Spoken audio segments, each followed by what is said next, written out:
Hello everyone. Today we will discuss the engine governing system which is utilized in the IC engines.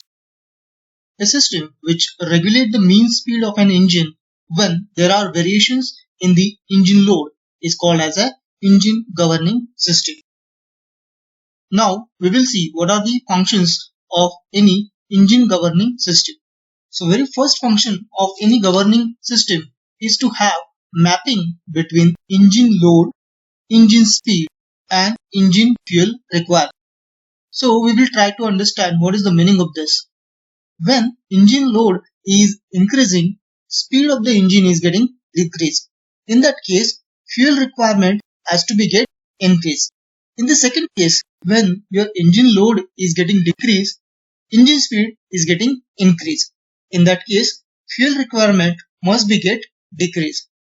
It also fulfills the varying demand of power by regulating the supply of fuel. In this case, friction power also taken in consideration as it is a kind of loss.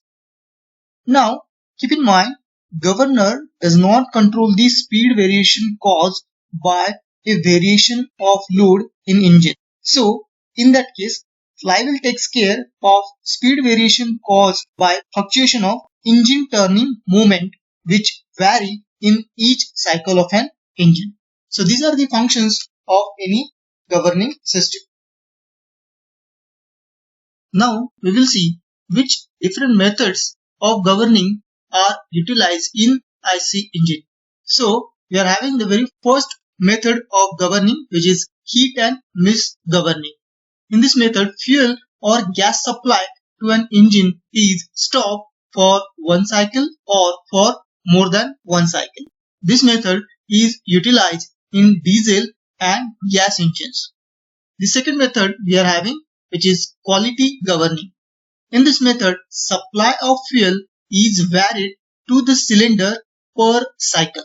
So this method is utilized in diesel engines where air and fuel is mixed inside the combustion chamber. So we can regulate the fuel supply separately. The third method is the quantity governing.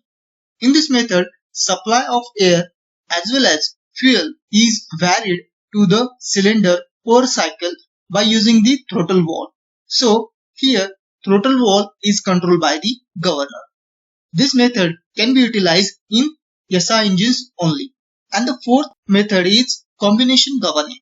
So in this particular method, for a specific engine's quality as well as quantity governing is utilized. Now we will discuss the first method of governing in detail, that is heat and mist governing. The applications of this heat and mist governing are gas engines and the diesel engines. First, we will try to understand the meaning of heat and the meaning of mist in this method of governing. So, what is the meaning of heat? Generally, when engine is at maximum load condition, speed of engine is decreases. So, in this case, fuel supply has to be get increased in engine per cycle. In this respect, fuel supply valve has to be get operated continuously by heating it by some means of force. This is called as heating. Now, what is the meaning of mist? Here, when load on engine is decreasing, speed of the engine is getting increased. In this case, fuel supply has to be get stopped or can be kept minimum. In this accordance, fuel supply valve which is in continuous operation now will not come in action and hence it will miss the fuel supply for one or more cycle. This is called as miss. Now we will try to understand the detailed construction and working of heat and mist governing system which is utilized in gas engines as well as diesel engines. In the schematic, heat and mist governing system is shown.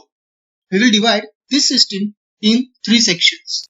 The first section, which is of engine cylinder with fuel or gas supply valve. The second section, which is the governor. And the third section is a camshaft with lever and fulcrum arrangement. These are the three sections for understanding purpose we have created. Now, in the first section, we can observe there is a engine cylinder body which is having an inlet for a fuel supply through a fuel supply valve. In case of the gas engine, this regulating valve will provide the gas. This valve consists of valve body, valve guide, then two collars. In between two collars, there is a valve spring, and at the center of the valve, there is a valve stem. Here, valve stem, when experience a force, then it will move upward. Because of this, spring between the two collars gets compressed. Here, valve stem provide an opening for fuel or gas to enter inside the engine cylinder through a valve body. In the next section, we are having the camshaft with cam C, which is driven by the engine itself. This cam is in connection with the lever A, B, D and a fulcrum at point B. This lever and fulcrum at the end is provided with the knife edge, which is a kind of projected mechanism which applies a force to a valve stem of the fuel supply valve.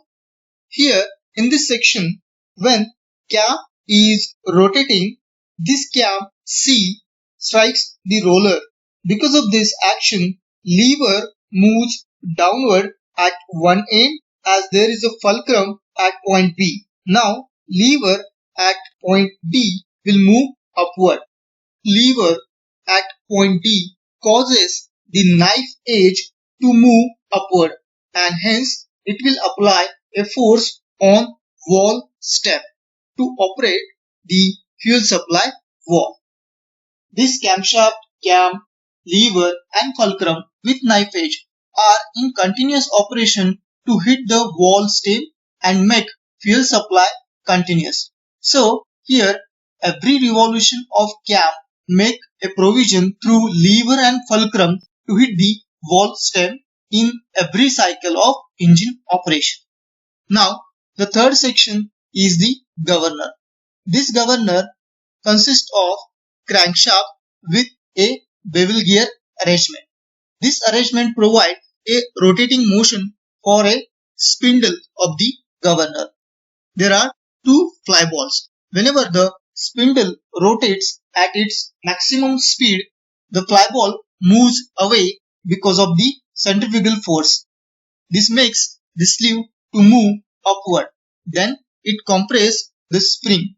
Here, when the sleeve moves upward, a link mechanism, say E, F, G, H, is coming in action and make the movement in the knife edge.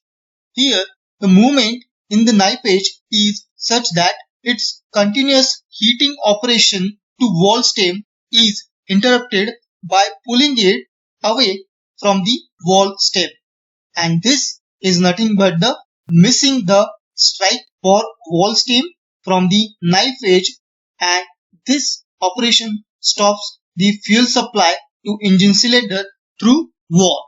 So in this heat and miss governing, when engine load is increasing, then engine speed is getting decreased. So the supply of fuel or gas has to be get increased.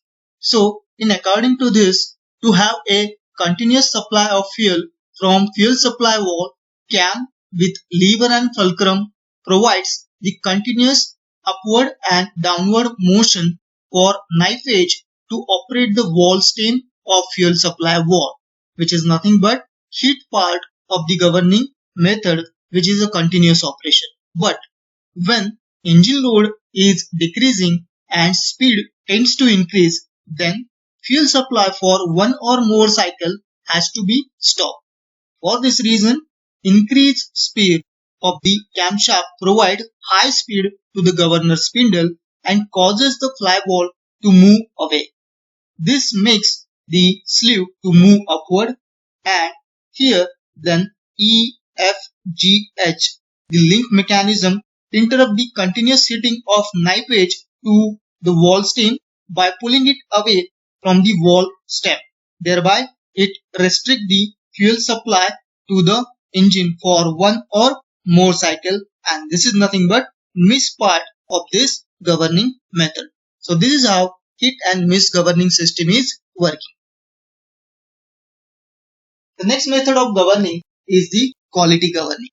This method is utilized in high-speed diesel engines. Here, the air flow rate remains constant, but the composition of air-fuel mixture is changed by admitting more or less fuel in accordance to variation of load in an engine. So, for quality governing, a Hartnell governor can be utilized. It is a spring-loaded governor. It has two bell crank levers carrying fly ball at one end and roller at the other end. The function of spring is to provide the counter force which acts against the centrifugal force developed by the fly balls. The spring and the shaft is enclosed inside the casing. The sleeve is pressed against the spring when centrifugal force on the balls is getting increased. Now, we will see how exactly this Hartnell governor is working to have a control over the fuel supply towards the engine. In that case, when engine load is getting decreased, engine speed is increasing. In that case, supply of fuel needs to be get minimized. When engine speed is getting increased, spindle also rotates at its maximum speed and causing the fly balls to move away. This makes the sleeve to move upward through the bell crank lever and causing the spring to be get compressed. So in this case, as the speed is getting increased, this sleeve with a certain mechanism will operate the throttle valve and minimize the fuel supply towards the engine. So this is how the Hartnell governor is working. The third method is the quantity governing. This method is utilized in the petrol engines, that is SI engines, where air-fuel mixture can be controlled according to varying load conditions of the engines. So in this, we can utilize the centrifugal governor. So this is what we are having in the schematic: two fly balls, a spindle, the arms connected through spindle to the fly balls. Then there are links through the sleeve again connected to the arms of the fly ball. Then we are having this one as the bevel gear arrangement, which is connected to the crankshaft of the engine. Then a bell crank lever is there, which is connected to the throttle valve. The throttle valve exactly regulates the supply of fuel towards the engine. And one more simple schematic that you can see here is a throttle valve which is operated by the governor. So the connection to the governor for the throttle valve is shown. Then a air fuel mixture coming from the carburetor can be controlled through the throttle valve so that the required amount of the air fuel mixture according to varying load condition of the engine can be supplied towards the engine cylinder. So we will see how exactly this quantity governing system is working for the SI engine. So here, when the load on engine is increasing, the engine and the governor speed decreases. This results in decrease of centrifugal force on the fly balls. Hence, the fly balls move inward and sleeve moves downward. The downward movement of the sleeve operates the throttle valve at the end of the bell crank lever so as to increase the supply of fuel, and thus engine speed is getting increased. Now, when load on the engine is decreasing, the engine and the governor speed is getting increased, which results in the increase of the centrifugal force on the fly balls. Thus, these fly balls move outward and sleeve moves upward. This upward movement of sleeve reduces the supply of air fuel mixture and hence the speed is getting decreased. So this is how the quantity governing is working for the SI engines.